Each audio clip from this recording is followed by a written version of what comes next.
Good afternoon, everyone. Osio Nagatawu, and welcome to the 7th and final episode in our Resilience Recipes Native Foodpreneurs Cooking Demonstration Series.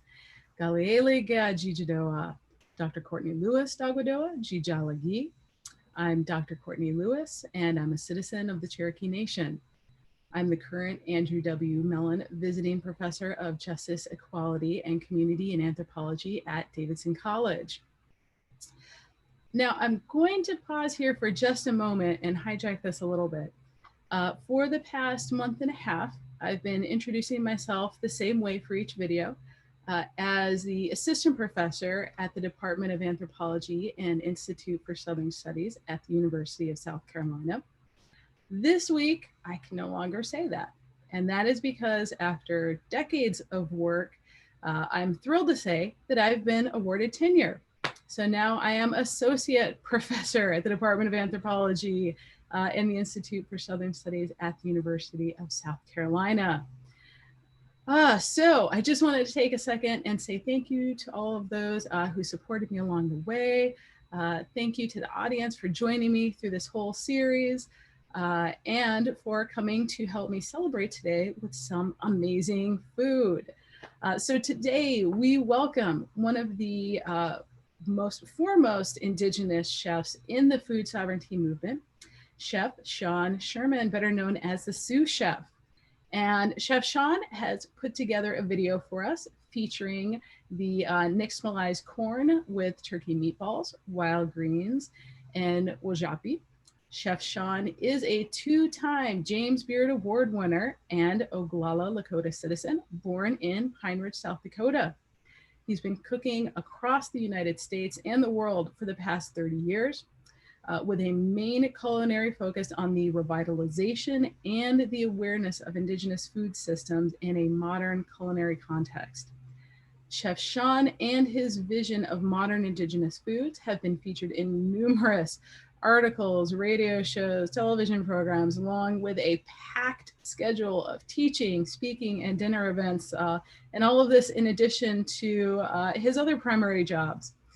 In 2014, he opened the business titled The Sous Chef as a caterer and food educator to the Minneapolis-St. Paul area. In 2015, in partnership with the Little Earth community of United Tribes in Minneapolis, he also helped to design and open the Tatanka Truck Food Truck, which featured pre-contact foods of the Dakota and Minnesota territories.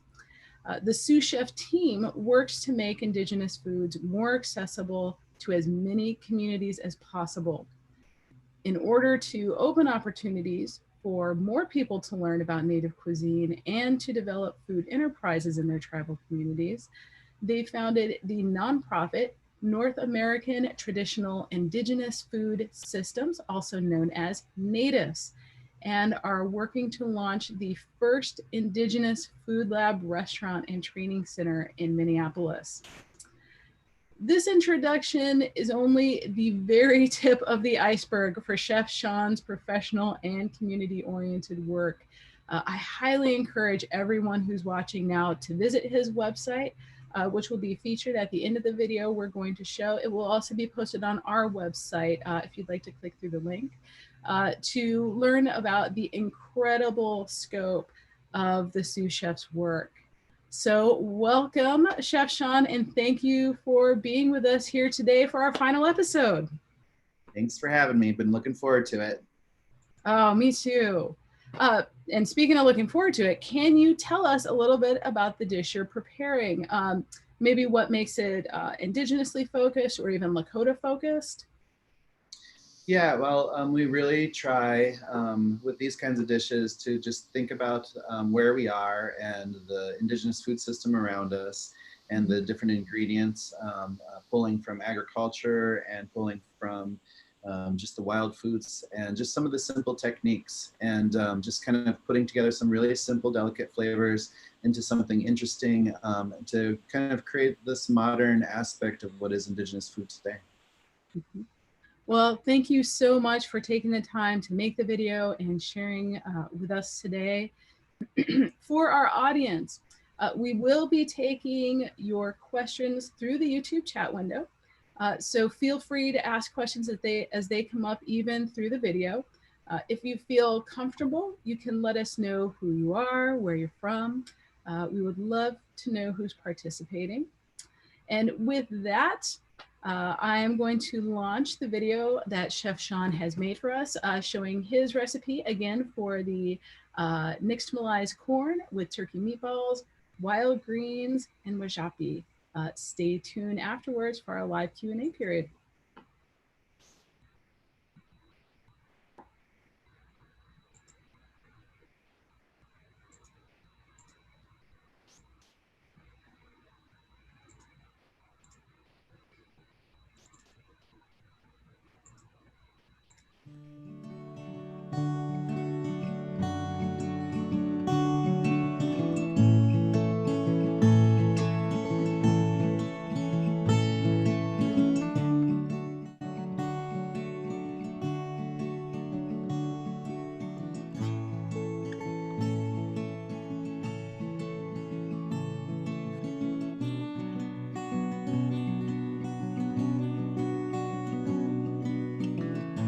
Hi there, this is Chef Sean Sherman of the Sous Chef, and today I'm going to walk you guys through a fun little recipe. We're going to be using some ramps that we harvested this season, some turkey meatballs, some wajapi, which is a fresh berry sauce, and some wild harvested watercress. So it's going to be a pretty simple recipe. We're just going to do everything on my backyard grill and just walk you guys through these steps. So let's go for this. So first off, this is the dried ramp powder. We grabbed this spring. There was a ton of it. We're also going to use some dried wild nettles, which we also got a lot of this year. We're going to use some garden sage from last year's garden. We're going to use some Sakari cedar smoked salt from our friends out there. We are going to use spring onions and watercress. We're also going to use some fresh blackberry and fresh blueberry for the wajapi. We're going to use some organic ground turkey thigh. It's fattier than the breast, obviously, and so good. And we're going to use some bow and arrow blue corn, and we're going to turn that into nixtamalized blue corn. If you guys don't know what nixtamalized blue corn is, or nixtamalized corn, basically what we're going to do is we're going to take the dried corn, we're going to cook it in an alkaline bath. We used baking soda, just a couple tablespoons for a small pot because we only cooked off about a cup of this corn. And we basically just bring it to a boil, let it simmer for a while, rinse it, drain it, and fill it up with water and cook it till it's tender after that. So pretty simple process that you can do right at home. So first I'm going to get my grill blazing hot. I had it up to about 600 degrees to start with. I want to get a little bit of caramelization on these green onions. I'm also going to throw my berries in there and just start cooking them right over the flames. And of course you can do this right over fire. I've got a propane grill. It's just right in my backyard. It's just easy. I'm going to add a little bit of water to my berries and just let these cook for a little bit. Let's come back in a moment, and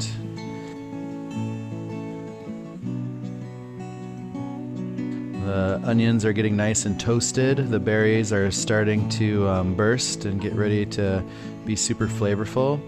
So let's chop up these onions. These onions just give us so much flavor, especially if you leave them really fresh. They're just lightly steamed on the inside, and it's such a fun flavor.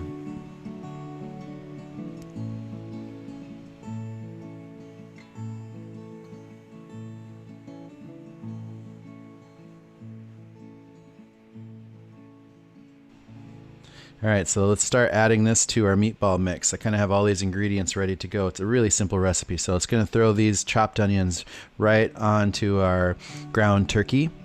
And then let's throw on the rest of the ingredients here. Let's see, let's start with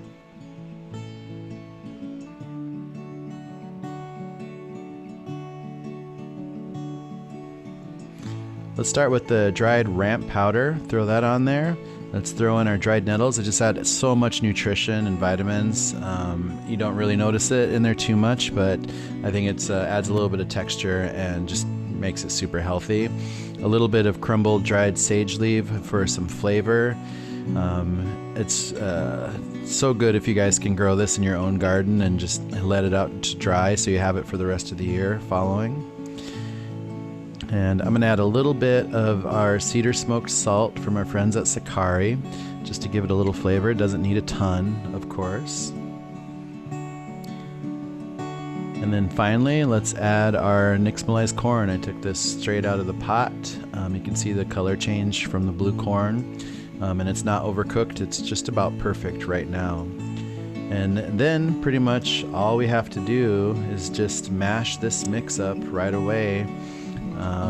And it won't take too long from there. Let's add a little bit of agave syrup just to give it just a hint of sweetness. And then let's just mash it all up. Let's just get that all combined so it's just really well mixed up. And we'll get ready to form the meatballs in just a second.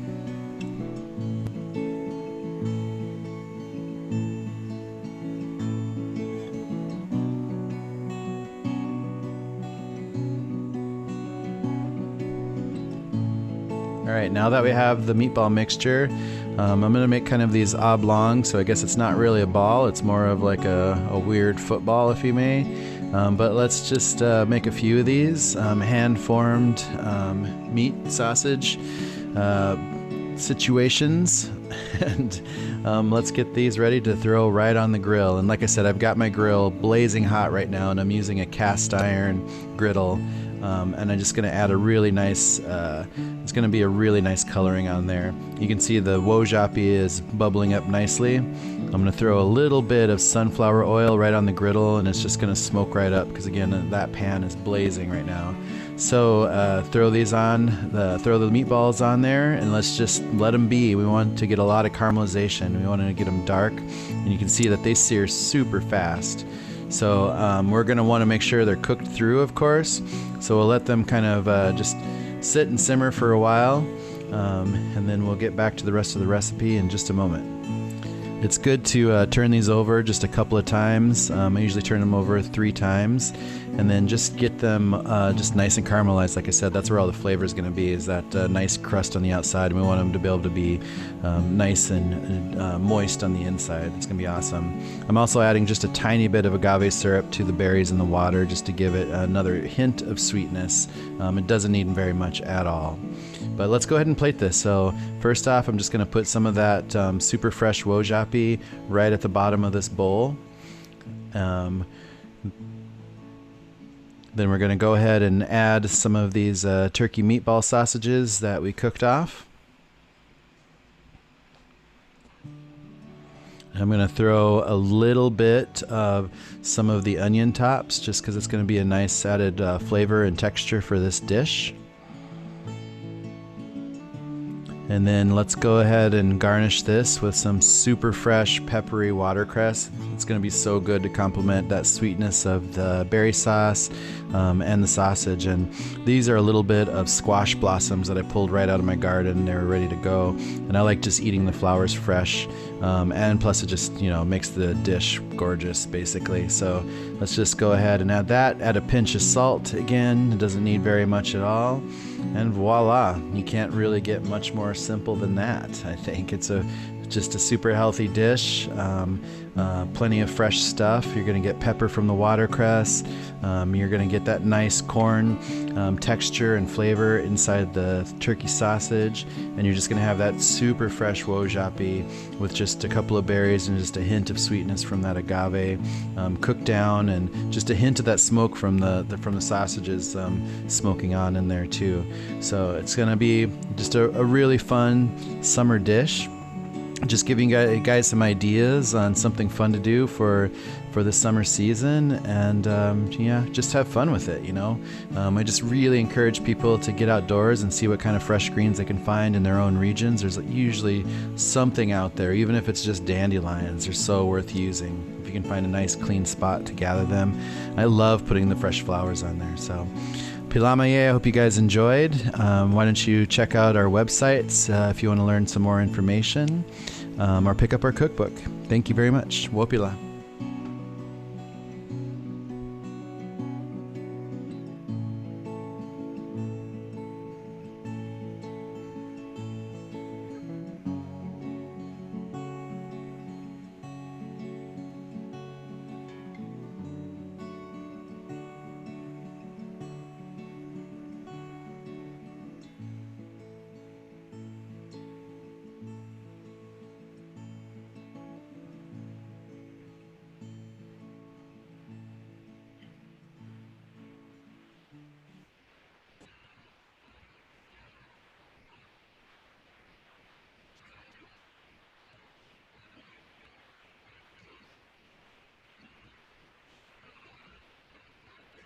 Well, the only mistake I really made with this series is scheduling it right before my dinner, because now I'm just really hungry for the next hour.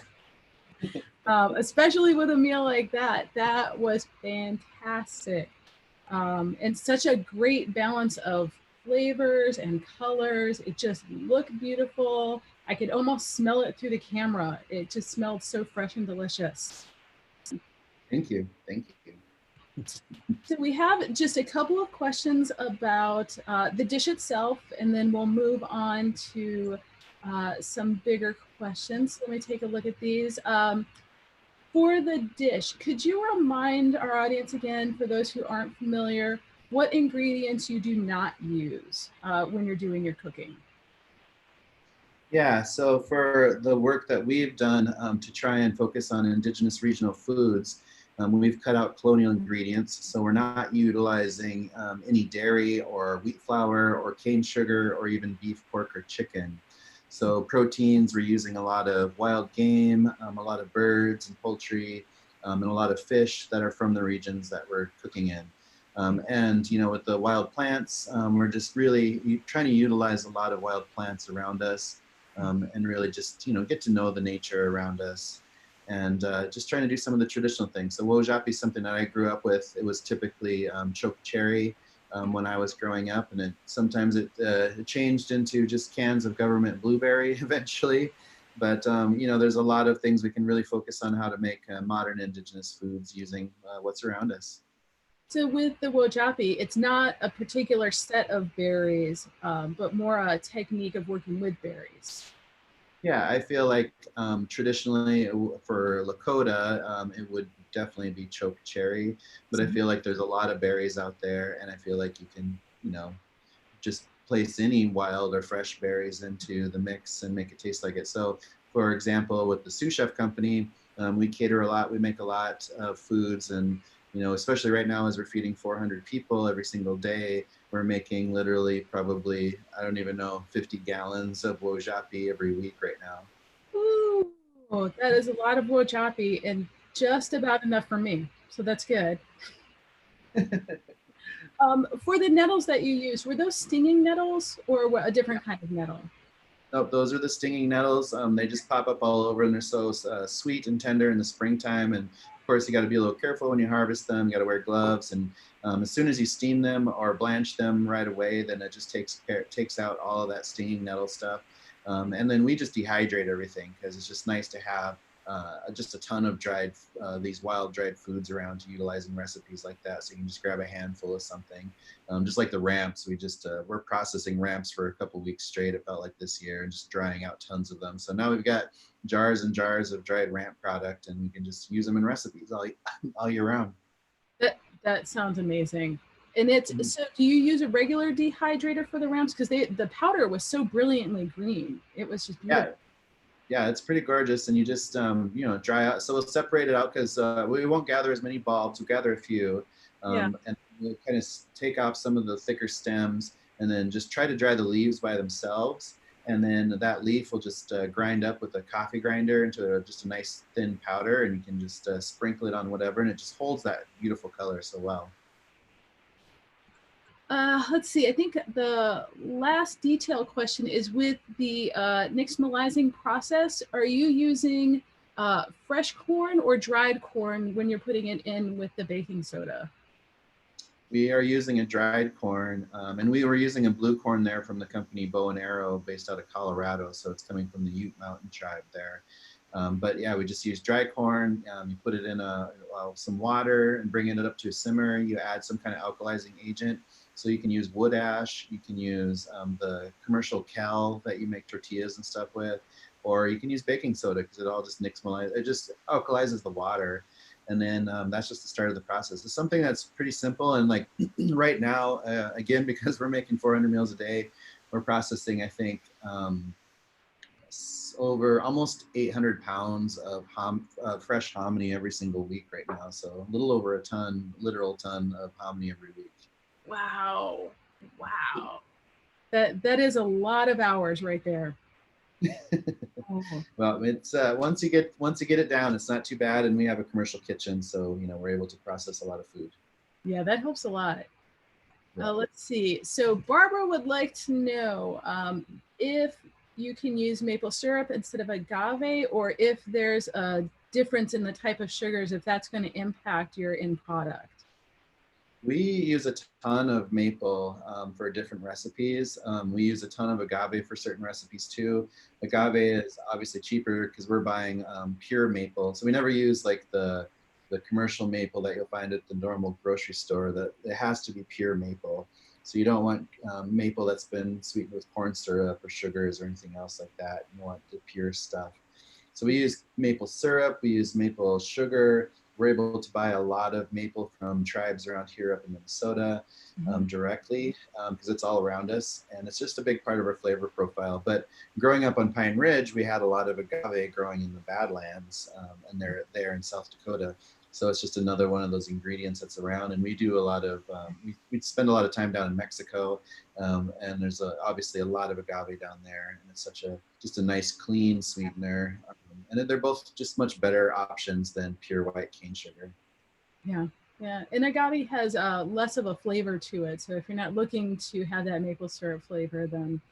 Yeah, absolutely. But we do make a lot of wojapi sometimes with maple, and it's just fine. So it just adds a little bit of a smokiness to it almost. Try them all the ways. That's the takeaway. Try it every way. So let's pivot a little bit from the dish. And if the audience members still have questions about the dish, please feel free to send those in. Keep sending the questions in. But I want to ask you, brought up a little bit about the current food program that you have going on now.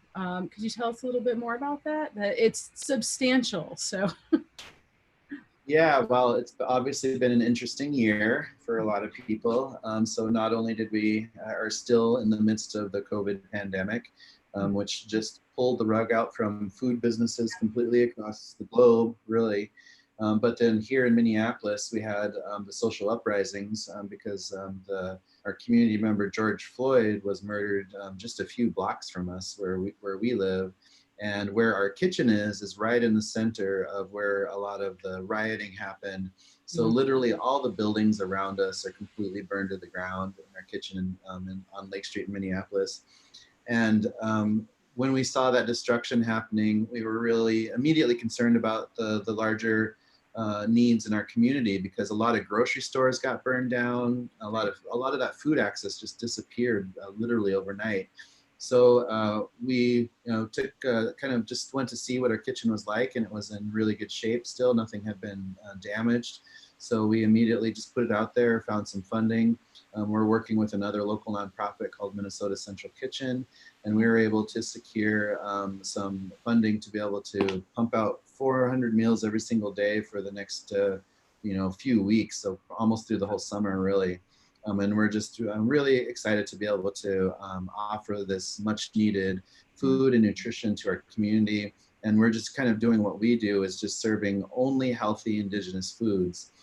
So I know it's some people would rather have hot dogs and mac and cheese and burgers and stuff like that, but we're literally just giving them these super healthy native bowls with fresh made hominy and wild rice and native beans and fresh greens and fresh vegetables and different indigenous proteins. We've been using a lot of duck, bison, and ground turkey as options, and making a ton of wojapi. And it's just this beautiful grain bowl that's just like a perfect nutritious meal all in one.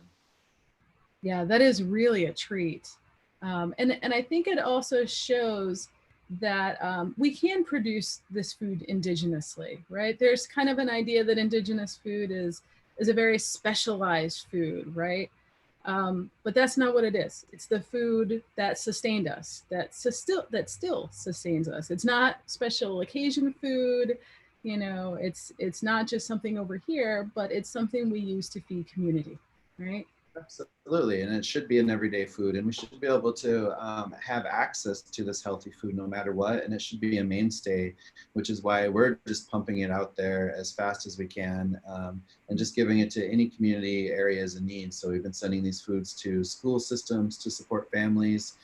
We've been sending them to elderly centers. We have a really large homeless population this summer in Minneapolis, and we've just been getting a lot of food out to a lot of these homeless encampments around the city, just to make sure that everybody has access to healthy food.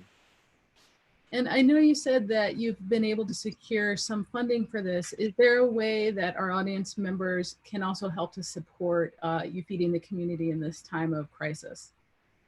Well, we've been getting a lot of volunteer support, which has been great, of people coming in and helping us cut up vegetables or pack bowls, or even deliver sometimes. And people can always check out our nonprofit website, which is natifs.org, and it's natifs.org, which is the acronym for North American Traditional Indigenous Food Systems. And there's plenty of ways to send us support through that website. And we'll also have those posted up on our website.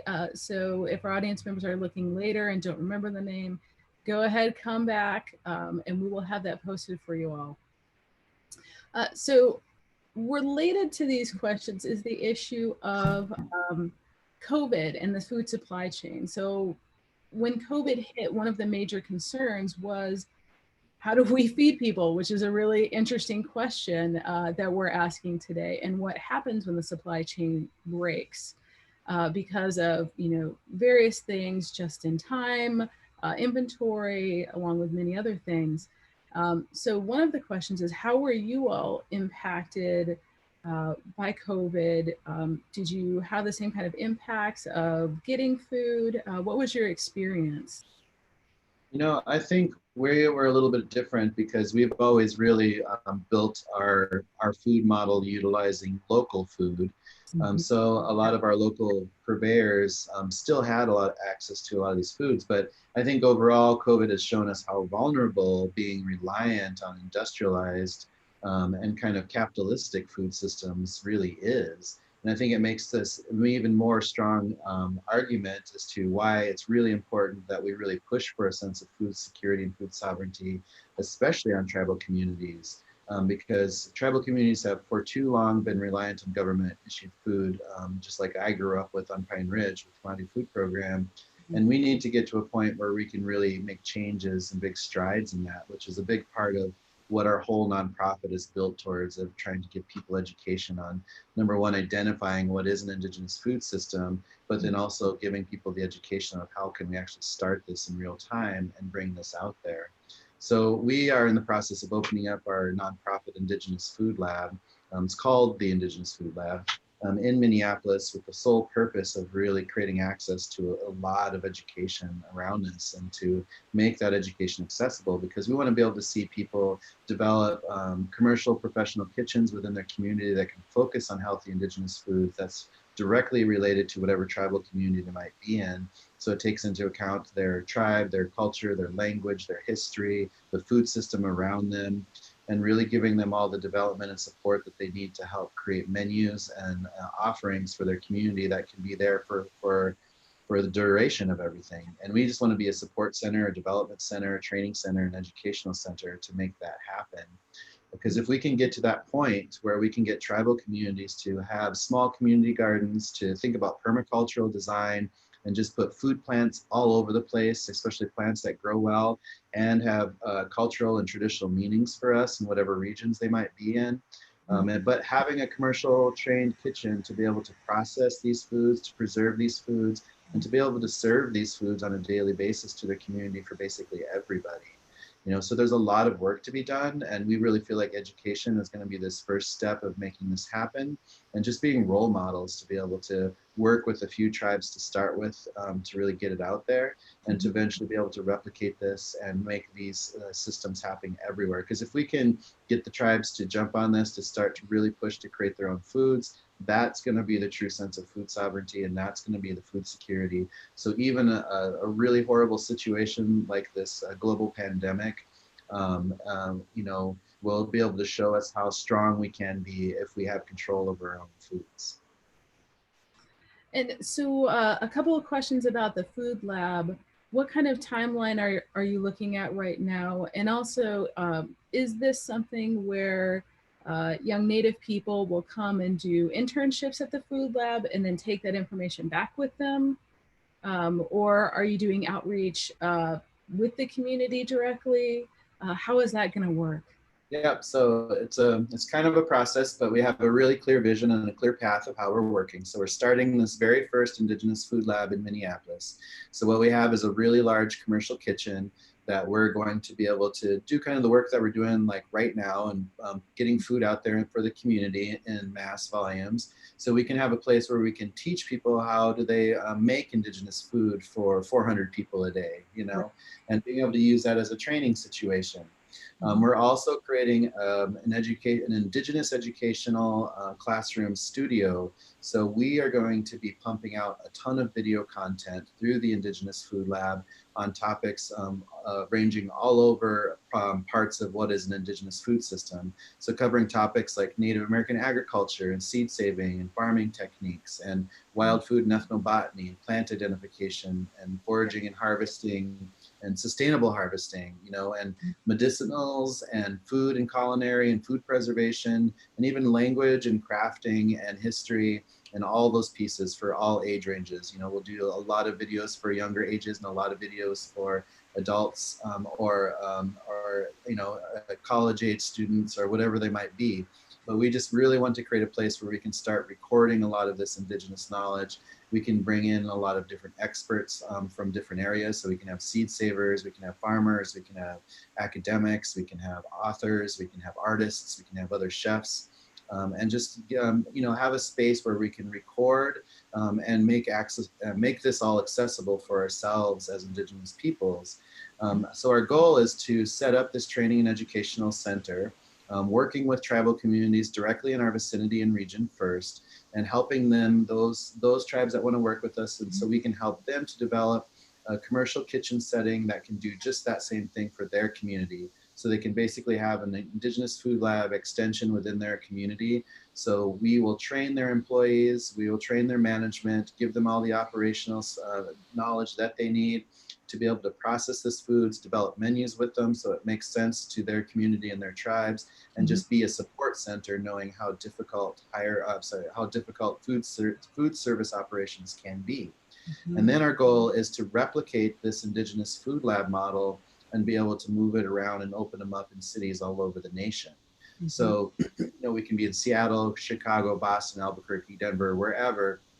Each Indigenous food lab that we replicate and place will be that regional center point to work with tribal communities within its vicinity to help those communities, again, do that same work of developing a commercial kitchen focused on healthy Indigenous foods, to influence them to grow out community gardens, to give them access to Indigenous seeds, to give them access to people who can help them with permacultural design so they know how to harvest foods, and just utilize land space really wisely in that manner. And then we can, you know, eventually cross borders. We can be in Canada, we can be down in Mexico, we can be in Hawaii or Australia, New Zealand, or Africa, or anywhere in the world that we need to preserve Indigenous knowledge. Yeah, well, I hope you take over the world. That is my that's my wish for Indigenous food sovereignty, is that it is a worldwide takeover. Well, there's just so much global Indigenous knowledge out there that needs to be saved, it needs to be preserved, and it needs to be utilized, you know. So our generation, we are the stewards of this knowledge to make sure it's not completely wiped out by this capitalistic and colonialistic method just that we've been in for so long, and we've already lost. It's already been so damaging to us. So it's really important that we find a lot of people to work with us, to work towards preserving, to work towards implementing a lot of our teachings from our own ancestors, but being able to utilize them in the modern day today. So we have to evolve them into something new.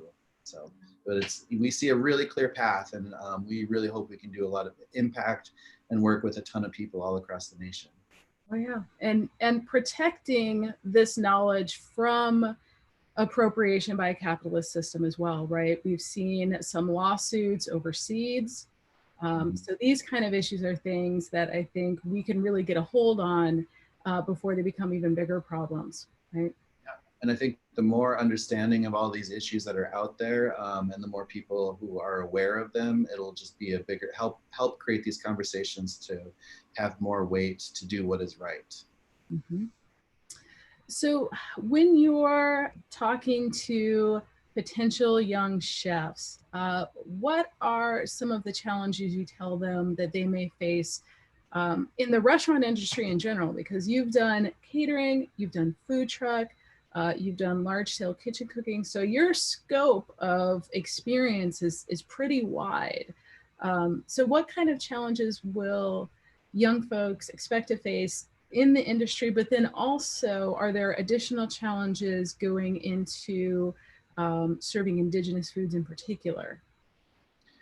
I think some of the challenges right off the bat are where do we find some of these foods? So I think distribution is a big issue, and Yeah. that's part of the problems that we are working on ourselves to figure out how can we get better distribution of indigenous products out there, so they're more easily accessible to everybody that needs them and wants them. But there's also going to be a lot of challenges because anybody who's just walking into a cooking school or just jumping right into working in kitchens and restaurants with the hopes of becoming a chef, they're going to find that they're primarily going to be learning European recipes when it comes down to it for the most part, and I think that's why we're trying to really center on having a better and more deeper understanding of indigenous focused culinary, so we can offer those trainings either live in person if people come to visit us and work directly in our kitchen alongside us, or just being able to access some of the video content we'll be pushing out so they can at least start to experience and find this experience online so they can make that a part of what they want to do. But we're hoping that we can bring a lot of people in. Part of our plan is to eventually open up an indigenous restaurant to use that as a nonprofit training ground too, where it could be a place where people can come and try the food, but we can actually have people working alongside us and always rotating trainees and interns through to work alongside us, and just experience what it's like to work in a modern indigenous restaurant. But of course, we can't do that at this very moment. It's not the best time to open up a dine-in restaurant with this global pandemic. So we are going to focus on the education phase first, and then when it becomes safer to gather into public areas, we will start to open up the Indigenous Food Lab restaurants as those training centers. And again, like the same model, we're hoping to open those up all around the nation so people can experience that and have a place in their region for education and development. Mm-hmm. And also getting exposure for indigenous foods and indigenous chefs across the country. Right now, not many people have access to an indigenous restaurant or a native restaurant or a native chef. So part, I think, of what you're doing is actually increasing awareness across the United States of the importance and, even more importantly, the deliciousness of indigenous foods, right? Yeah, and the nutrition, because if we can get people in entire indigenous communities turned on to wanting to eat more indigenous food on a daily basis and letting them have access to that, we'll see an enormous impact on health issues out there.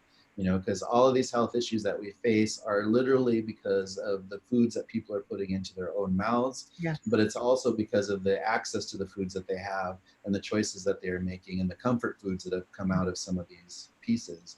So we really need to make it normal to have access to indigenous foods, especially in tribal communities, so we can start to really curb a lot of these issues around obesity and heart disease and type 2 diabetes.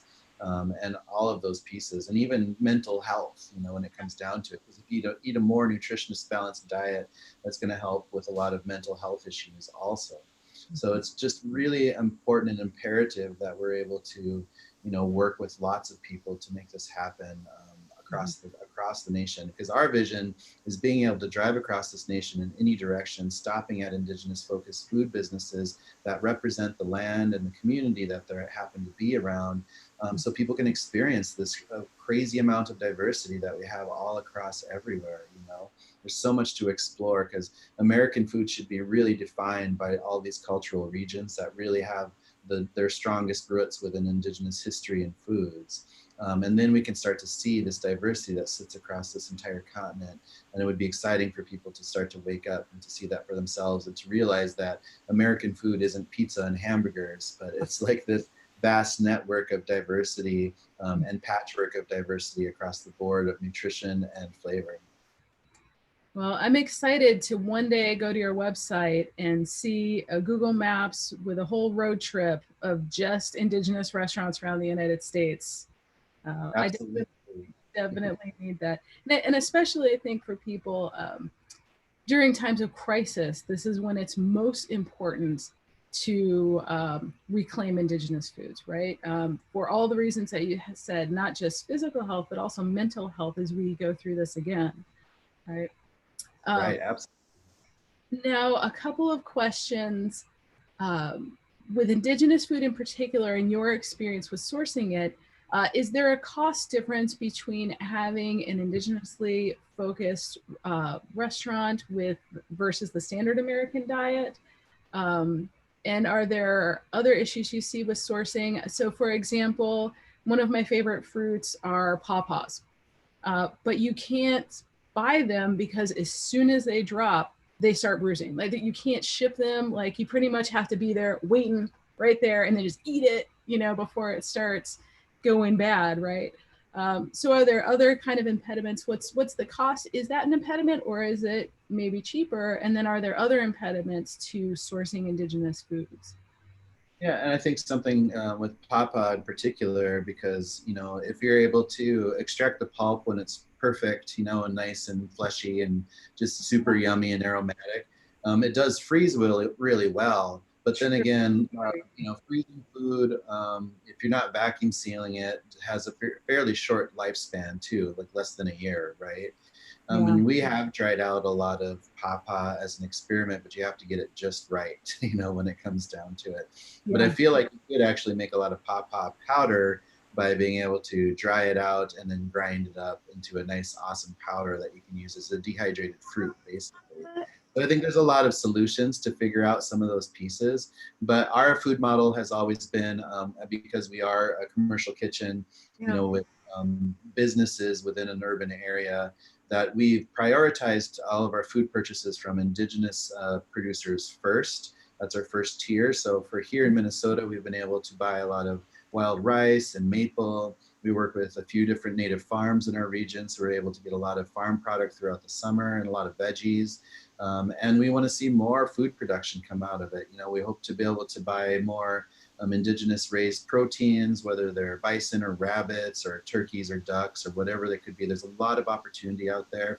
We're hoping to see a lot more food production around just gathering dried plant product, whether it's like cedar from our region or pawpaws or fruits or just dried bergamots and hyssops and wild plants, nettles. There's a whole bunch of opportunity for people all over the board to make this a big part of what they do. So there's a lot of pieces that have to continuously be developed, but we're going to keep creating a demand around these foods and utilize our educational studio as a place where people can come and learn about how do I start a small business around developing food and becoming a food producer. And we're going to be, that's going to be a part of our programming, is helping people to develop business models and plans and implement them. And they'll be able to plug right into our programs once we get going. So. But yeah, there's a lot of work to do. Yeah, absolutely. And I appreciate that you brought up and are bringing in the business aspect.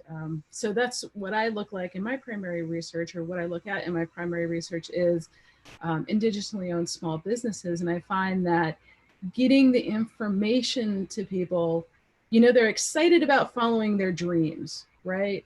But no one's excited about writing a business plan. So, and having access to what is a business plan? How do I write this? Is really important for increasing the success and the sustainability of our businesses. So for you, bringing in that element is actually extremely important to make sure that these new foodpreneurs, we have them around as long as possible. Absolutely. And again, we want to just help be a support system and, you know, hopefully work with people like yourselves who can help us with some of the development, because it's hard for people coming right off a reservation sometimes to have access to funds to get the right education, to even think about becoming a small business owner. And we just want to help people kind of find a clear path of how do you like go from having a great idea to writing it down, doing all of your homework and understanding how all the math is going to work, of what kind of money is going to be going out and what kind of money is going to be coming in, and who do you plug it into, how do you market it, all those things, all those situations. And we have a lot of experience with that ourselves, just starting out so small, you know, with very little credit in the beginning, with a big idea, but being able to leap over huge hurdles to get to a much better position, and knowing that we can use those experiences to help other people with a very similar background find their dreams and find their paths. Yeah. Well, we have a couple of more questions, and I'm going to read this one to you in its entirety. It's a little beefy of a question. This one says, so you, as someone who has been able to scale indigenous and locally sourced food to a bigger audience, larger audience, what advice would you give to people who want to make changes in their local food systems? So, for example, how would college students or those in higher ed begin to change the systems that are often reliant on fast food and highly processed foods?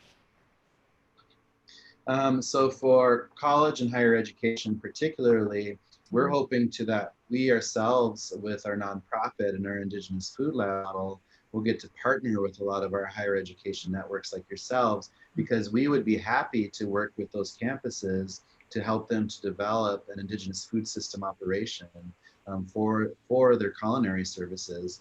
At the same time, we can work with people like yourselves to take on research and development projects as we're developing curriculum around Indigenous topics and knowledge. But, you know, we can offer the same situation as we're going to be offering to tribes, of helping them to develop kitchens that are focused on Indigenous foods. And we can be working with large scale food service operators like the people you have running your culinary programs to make sure that they can implement some Indigenous focused menus and recipes on the occasion to make it more you know, mainstream, and just so the students and the faculty will see it in the rotation of their other offerings, and it will become normal to see Indigenous foods of their region that are supporting hopefully Indigenous food producers of their region, to really start getting kids and teachers to really think about, you know, the food and the history and the land that they're on, and how this all plays a part. And they're also going to see how beautiful and how healthy those food selections can and will be when those menus become developed. So I think there's a lot of work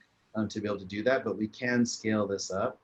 We've been able to work with Montana State University in Bozeman, who implemented these food systems into their culinary programs a couple of years ago. So they're able to, it's becoming normal for their students to see Indigenous food items on their menus, and it's, you know, becoming something that is not ironically foreign to them anymore. You know. Right. Yeah. Ironically foreign. That is perfect. Perfect phrase.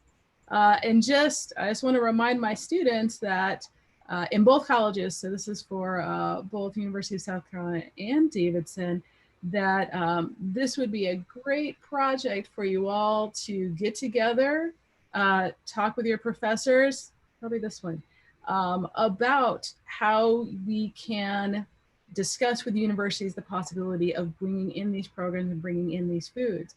For my students watching, just keep that on your radar. I know you've got a lot on your plates right now, but let it turn around, and let's think about ways to improve our diets and improve our health.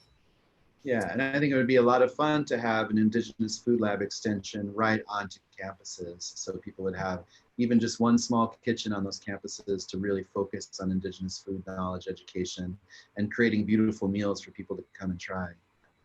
Exactly, exactly. And I think that there's also a lot of demand from students in particular for these programs.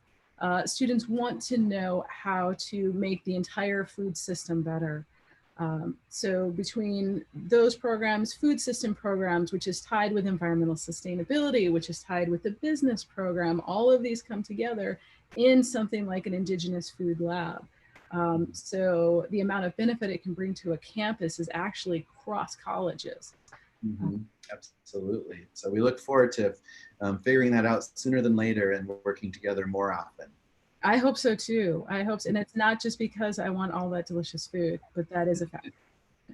Let's see, we have another question for you. How has winning the James Beard Award impacted you? And I should say it's 2 James Beard Awards, right? That's correct. Yeah. You know, we've been very humbled by all the attention that James Beard has given us, and it's just really helped us with creating more awareness around what our vision and our work is, you know, because this is, you know, you look at a typical chef on TV or something, and they're largely just ego projects of Right. people trying to create a brand of themselves. And that's not what this is about. This has nothing to do with myself as a chef or myself, even who I am. This is really about just this knowledge base that needs to be out there in the world. And we're doing everything we can to influence and become role models for other people to follow. And you really push towards creating this access to Indigenous foods and being creative with it. You know, we want to see what other chefs are going to come up with from their own communities. And I think it's exciting because we've been seeing such a larger presence of chefs and farmers and seed keepers and academics and book authors who are all kind of pushing into this Indigenous food sovereignty movement. That's happening all over the place, you know, so it's really exciting to see, and we just want to keep continuing doing what we see as our vision of what we can do to help. But again, like, we just want to help ideally bring more chefs through us and create awareness around some of their talents, and just see what the future can hold. I think it's just so unlimited when it comes down to it, and we hope that some students get really excited about coming and cooking and really pushing the envelope of what can modern Indigenous food be and mean, and all the creativity that's going to come out of that. Mm-hmm. So as we wrap up in just a couple of minutes, a couple questions that speak to you in particular. First question is, why did you decide to become a chef? It was really it was really by accident. I did not intend for it to happen. I just grew up in the kitchens. My mom moved us off Pine Ridge Reservation when I was really young, so it was right before I started high school. So I started working in restaurants when I was 13, just like right when I turned 13. Wow. And they didn't seem to care about hiring young kids in South Dakota in the 80s. So you can wash dishes, you're good to go. But, you know, I just grew up in the kitchens, and then I moved to Minneapolis, Minnesota after college, and just kept working restaurants and moved my way up, became a chef. Really just by accident was what it came down to. But I had a good eye for making food look beautiful. I had a good head for history and learning about foods. Mm-hmm. I remember when I first started, like, you know, like a lot of families coming from reservation families, we didn't have a lot of money. So I couldn't afford going to a cooking school, or I couldn't afford even buying cookbooks. But I would just go to the bookstores and just sit there in their cooking section and just read and absorb as much knowledge as I could from the cookbooks, and then put them back on the shelves and go on to my kitchen job that night. So it was, you know, it's been a long journey, and I'm really we've been really excited about the work that we've been doing for the past, you know, few years, ever since I started the sous chef in 2014, and the years before that of working towards that vision, and just how much there is to learn. It's endless, you know, like I feel like I'm still just barely scratching the surface on the amount of knowledge that's out there, and there's just so much to learn, and I'll never see through it by the end of my lifetime, but at least I know the path, and at least I know it's gonna be a fun ride. There's gonna be a lot of adventure. Mm-hmm. Yeah, you're opening a lot of doors, and that allows an entire generation of chefs that we already are seeing popping up right now continue this work, right? And take it further and change it, and make sure that the Indigenous food sovereignty movement is still going strong long after we're gone, right?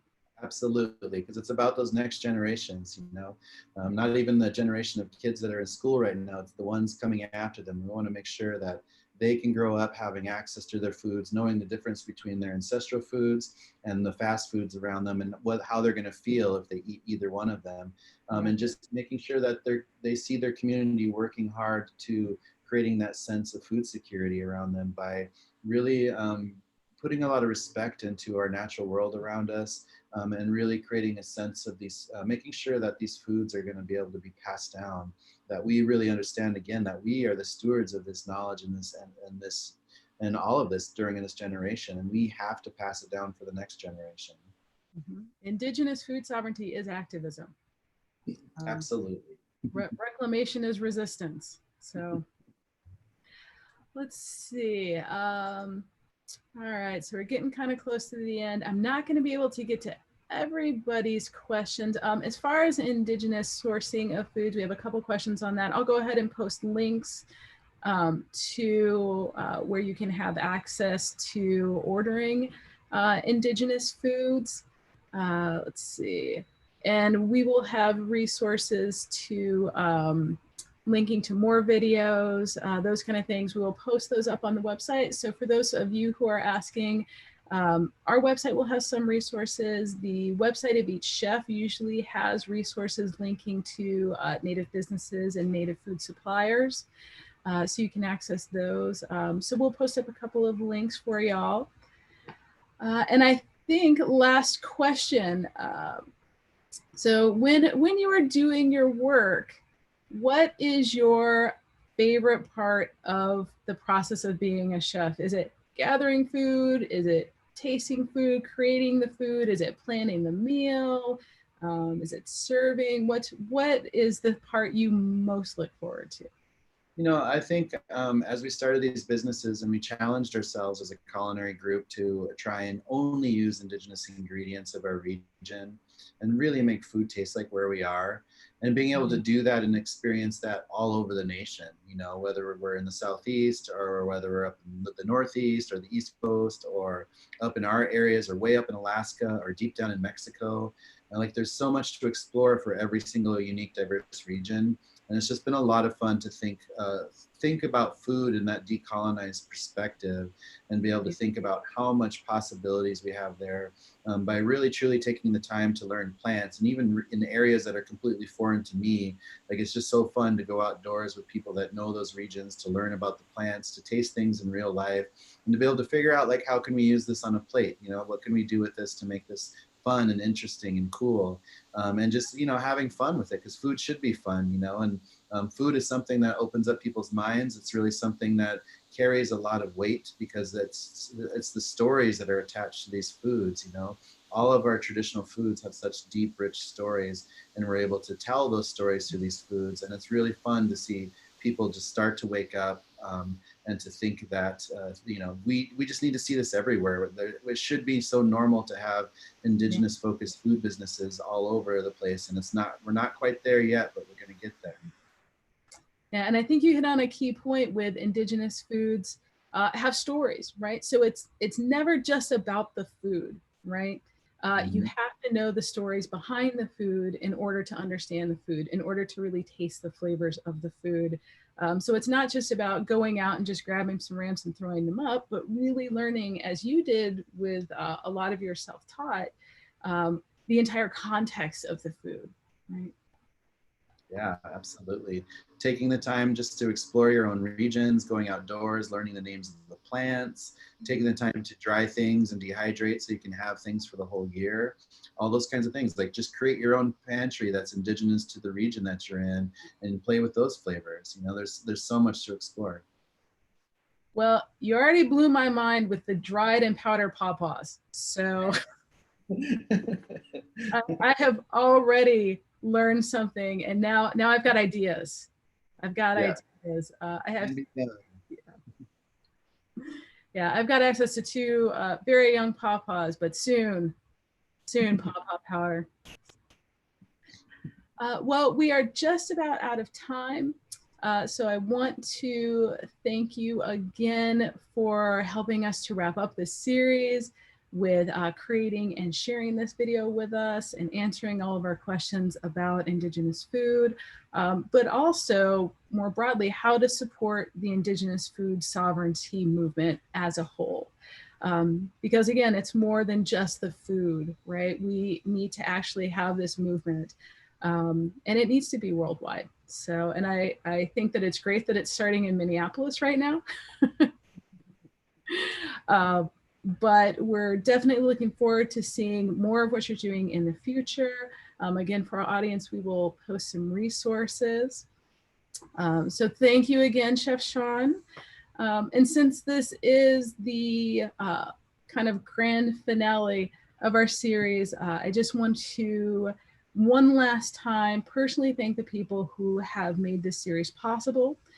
First and foremost, the Justice, Equality, and Community Initiative at Davidson College, which is generously funded by the Mellon Foundation, the Davidson College Department of History, the Department of Anthropology, Ebony Stubbs, Newton, Daniel Lenz, Sudie Richard, Ashley Oop, Amy Elkins, Bruna Davis, Vanessa Brees, and I would like to ask my formerly off-screen co-organizer, Dr. Rose Strimlau, Associate Professor of History at Davidson College, to pop up for a minute and wave to everybody. She normally has to stay way in the back, but she is the co-organizer and deserves a little bit of FaceTime right now. Also, thank you to Stephen for his video work for the series. This was kind of put together at the last minute, so having all of these people come together and put in their time and their effort really made this successful. Finally, thank you all as the audience for joining us in our, not just our grand finale of the Resilience Recipes series, but for the entire series. And I ask you, please stay safe and well, protect yourself, protect your elders, and remember to support our Indigenous food entrepreneurs. And again, thank you so much, Sean. We really appreciate everything that you're doing from the community level all the way up to the global level for Indigenous food sovereignty. All right, well, thank you very much, Pilame, and I hope we can do it again. Wado, wado. Dendago hai. Night, everybody.